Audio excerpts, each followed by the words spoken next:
नमस्कार मैत्रिणींनो, कशा आहात? तर आता दुष्यंतच्या डोळ्यावरची बाळजाबाईच्या नावाची पट्टी उघडणार आहे, तर ती कशी चला जाणून घेऊया.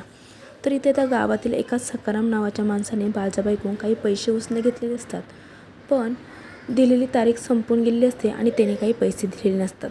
बाळजाबाई म्हणते त्याच्या घरी जाऊन त्याची चांगलीच खरडपट्टी काढूया. हे सर्व कृष्ण ऐकत असते. आता कृष्णाला माहिती असतं बाळजाबाई जर त्याच्या घरी गेली तर त्या बिचाऱ्याचे खूप हाल करेल.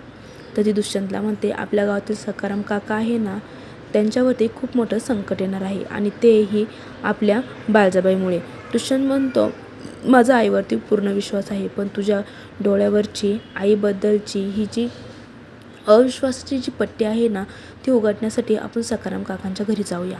असं म्हणत दोघंही सखाराम काकांच्या घरी जातात, पण समोर त्यांना असं दिसतं की ते आश्चर्यचकित होऊन पडतात.